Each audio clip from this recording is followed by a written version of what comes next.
The one thing that I forgot to do coming into your appearance this week, I forgot to pull the segment from CBS Saturday Morning where you were in New York City, and you were doing the car wash. You were going to games. You were doing media. You were all over all the networks. Hopefully, someone was there to make sure that your schedule was straight. You were all over the place this past weekend. Major League Soccer took care of me. They escorted me around, made sure I didn't go to the wrong place. So they were great when I was in New York. So a little bit of personal trip, added on some media, which was fun, and had a great time. And busting out the denim. See now, you're busting out the denim jersey. I see now. Oh, a day early, but I got it. I love that look. I love the denim because when it came out in '94, I got the whole thing. I got the jacket, I got the jersey, I got the whole line of the '94 clothing, and people seem to just, for whatever reason, they don't dig that jersey that you're wearing this morning. I thought it was one of the coolest things ever. I absolutely love it. It was actually hilarious. When I got to New York, I knew I was going to go watch the USA game out with Heather, and we both get ready to come down, and we're both in our jerseys, and we're wearing the same exact jersey. So I guess the ex-players like it. We like the throwback, so that's what we went with. And considering that I am a throwback and a retro, I'm the living example of retro. So yeah. I'm like the host, the TV host in black and white television. That would be me. Sorry, I tried to get a joke in before you were properly hydrating because I didn't want to spit take on camera unless you really wanted to do that. That would make for some good video, but it would, and it would go viral, and we'd put it on social, and then you would sit there and it's like, yeah, I did that, and you're sitting there going, yeah, I'm charging them to fix my computer now too, considering that exactly spit on the lens. Yesterday, when it came to, now that we are in the knockouts, I guess we can go back to Canada and start things out because Canada got to start things when it came to the knockouts. Canada gets a win, big win for them. You figured that South Africa was going to kind of turn this into a grinder, especially in the last 15 minutes. But then you end up with a moment from Stephen A. Eustachio, and from just outside the top of the box, Canada advances to the round of 16. And I thought that this was something cool that Jesse Marsh said. And I have friends in Canada, and they're going to like me for this. When Jesse talked to them after the match and referred to them as heroes, I thought that that was incredibly appropriate because, and we got into this discussion yesterday, it's like, okay, now that Canada's on this run, it's what you do with it after you're done. There's a lot of responsibility now that is attached, but you've done something now that you've never done before. And you're going to have a lot of folks looking up to you and want to get into the sport. So it was a big moment for Canada yesterday, and now there's added responsibility off the field going forward. Huge moment for Canada, and was really happy to see their success and how much it's just grown in the past years.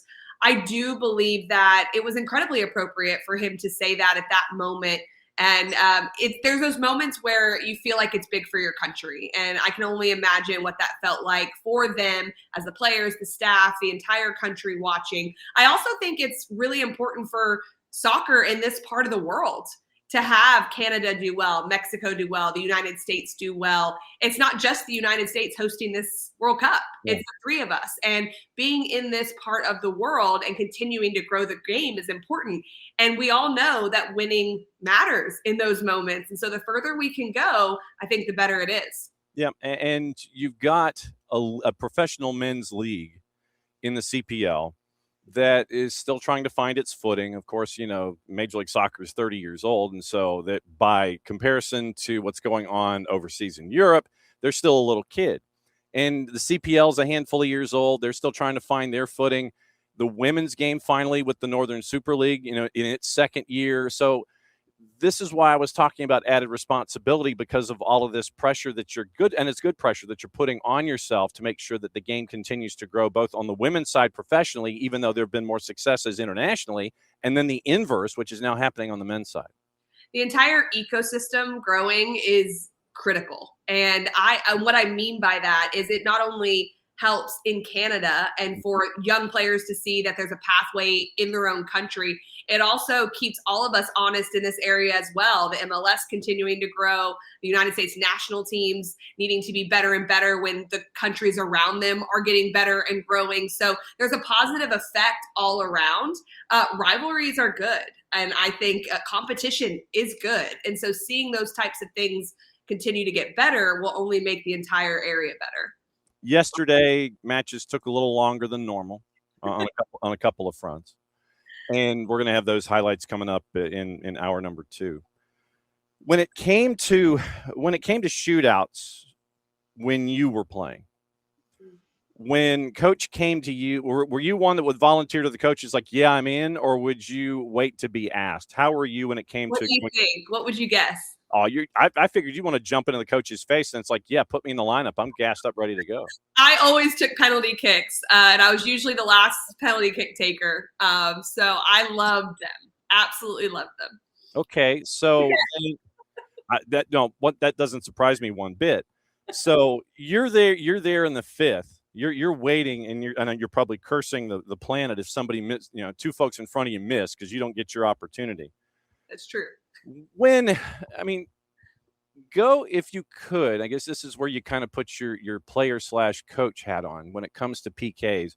When you were a coach and trying to figure out PKs, were you looking at folks in the eye? Were you looking at folks who were backing off, engaging who, or did you kind of have an idea going into your matches who you were going to pick? I picked my spot and I hit it there. That was my entire routine. I did not play any games. I did not make eye contact. I was very routine based when it came to my penalty kick. I always felt that what my responsibility was besides scoring was calming my nerves as much as possible. So the way I knew I could do that was to go back to my preparation and to go to my technique and to be able to trust in that piece. And so I always went pretty much the massive amount of time to one side. I remember some coaches at one point saying, you've got to switch it up once or twice just to have the goalkeeper guess. And mind you, this is 15 years ago or more that this was happening. So not all the statistics were there, and things had changed a little bit. But I still go back to the fact that if you pick your spot, you're 12 yards out, more likely than not, if you hit it well, you should score. We saw yesterday a couple of pull hooks from right-handed. I'm going to say right-handed shooters, but right-footed shooters. I'm thinking hockey. So you had a couple of right-footed shooters pull hook to the near post, or to the as we're watching the post to the left, and when you have something like that happen, I mean, you're processing about 19 different things in your head, but it also looks like when you're planting, it's like the left foot kind of plants and then it goes into the ground at almost like a 45-degree angle, and that causes some stuff. When you were looking at the mechanics yesterday of some of the PKs, what was running through your mind about those guys going through PKs? I haven't reviewed them, but the thing that sticks out to me the most is especially some of the short run-ups that were pulled wide, because you're really relying more on the swing of your leg rather than your body taking you through the ball.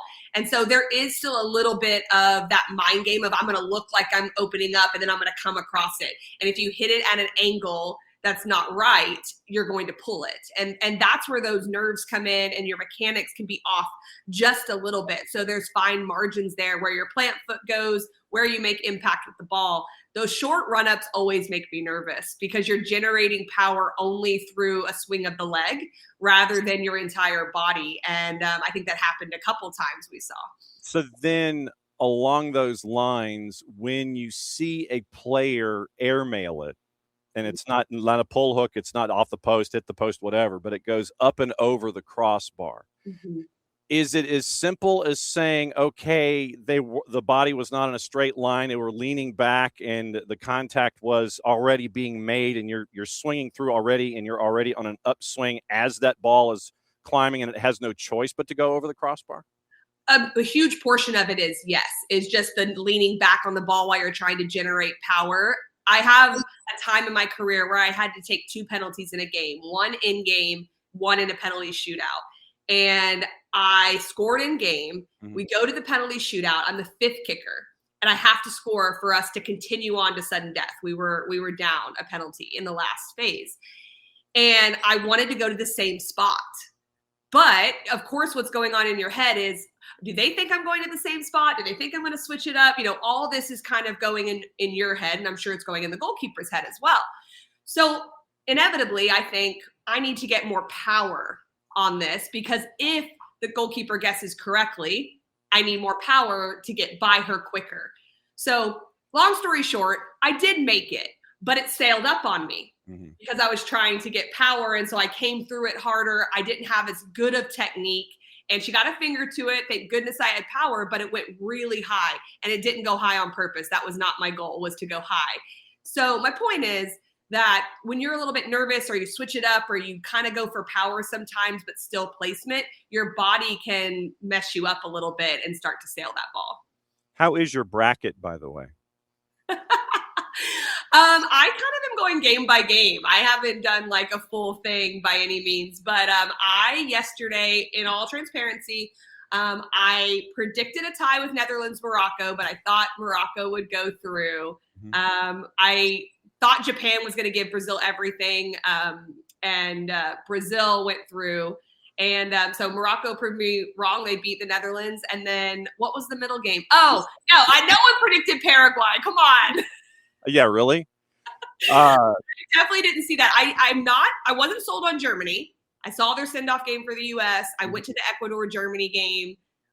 So I wasn't sold on them, but I definitely thought they would win this first one. All right. So is it something so let's go back and look at Germany for a second.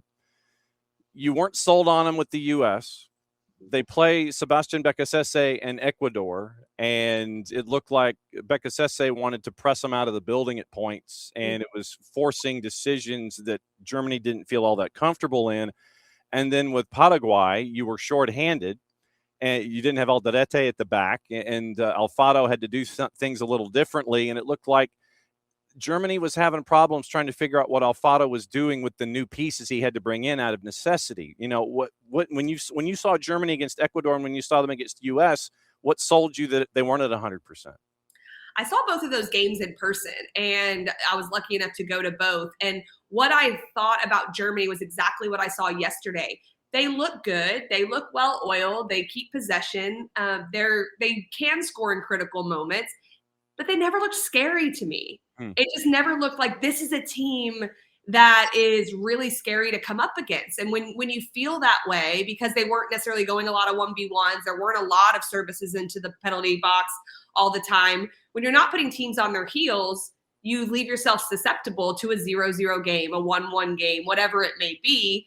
And those goals aren't coming dramatically. It always seemed like they were mistakes. And when I saw how they were pressed against Ecuador and weren't able to play through the double pivot and get out very well, I just thought, I don't know about this team. And now, a little bit of a disclaimer. I'm judging them based on, can they win a World Cup? I'm not judging them based on, can they get out of group stage? I'm incredibly shocked that they lost yesterday. I did think they would go a little further, but with their history, I obviously judged them a little bit harsher. I never really thought they were a main contender in this World Cup.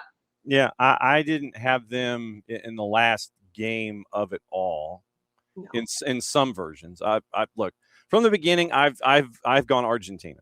I thought that Argentina, great choice. Well, and I mean, part of that has to do with the fairy tale. Is that I want, well, and I'm not going to tell him this in person, but I want a 39-year-old dude who is the greatest of all time.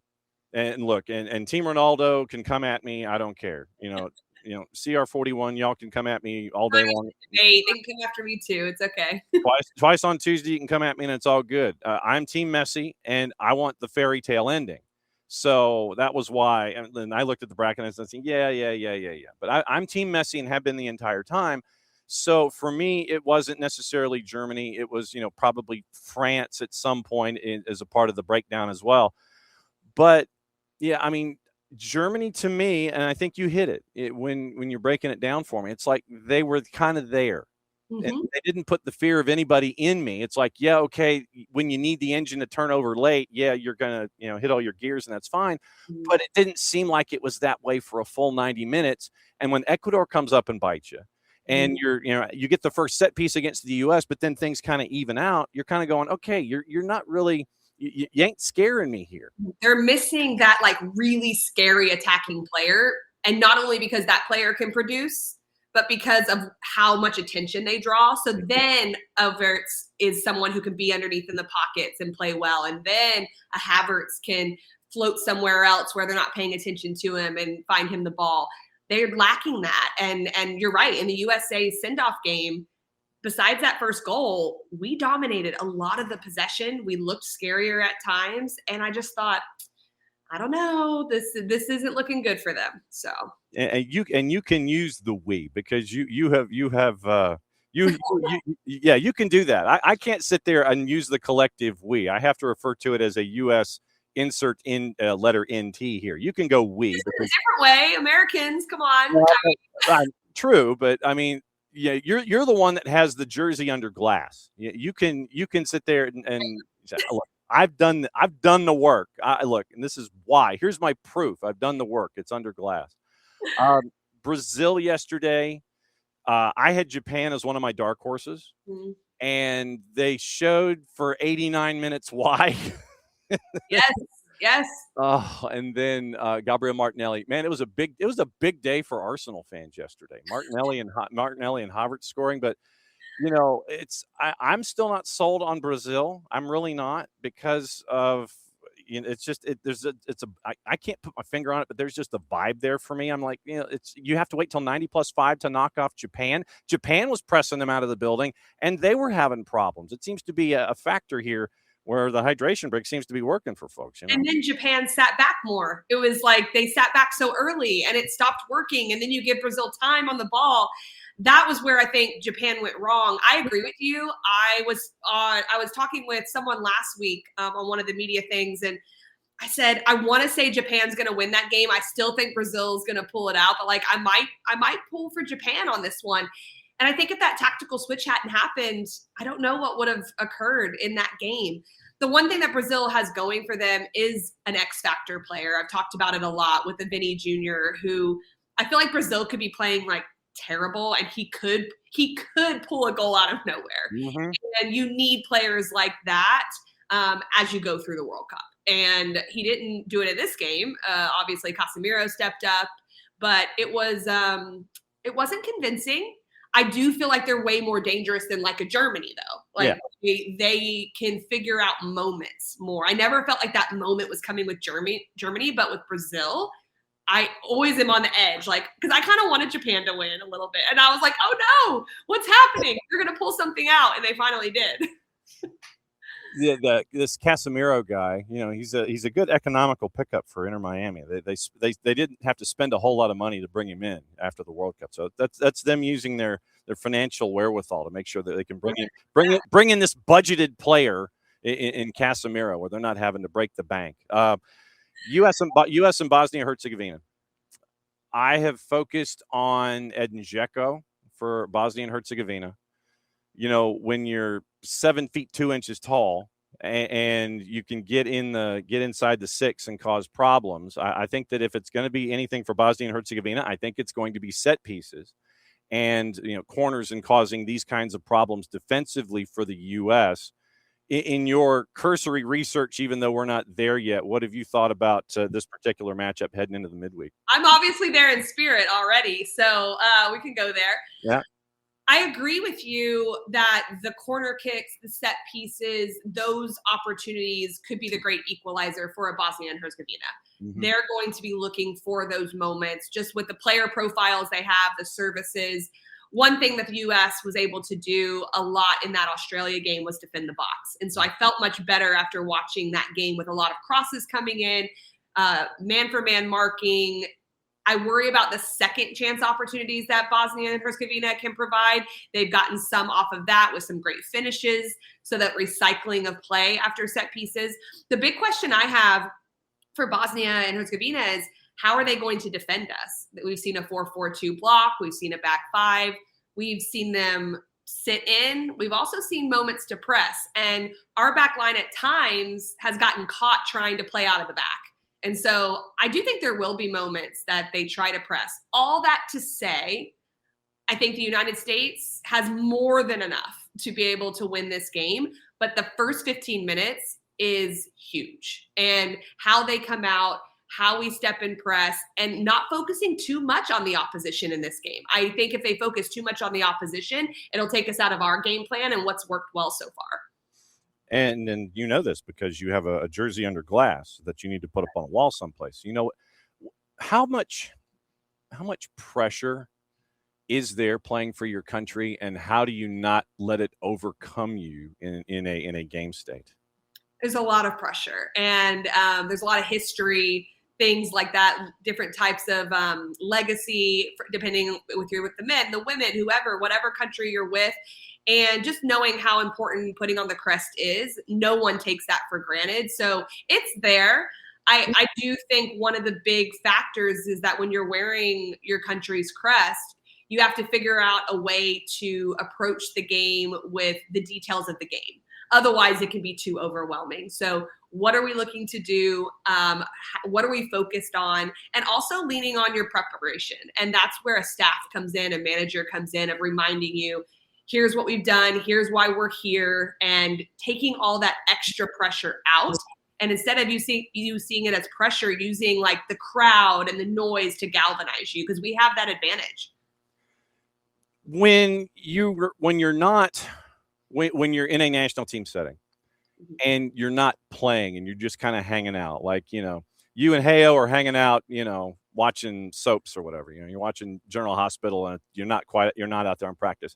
Have there ever been times where you just kind of talk about the moment itself and, man, this is a lot of responsibility? Do you ever get into those deep conversations when you're far away from microphones and you're not at practice? It can happen. I would say the closer it gets to a game, it doesn't happen at all because you are trying to manage your mindset. Yeah.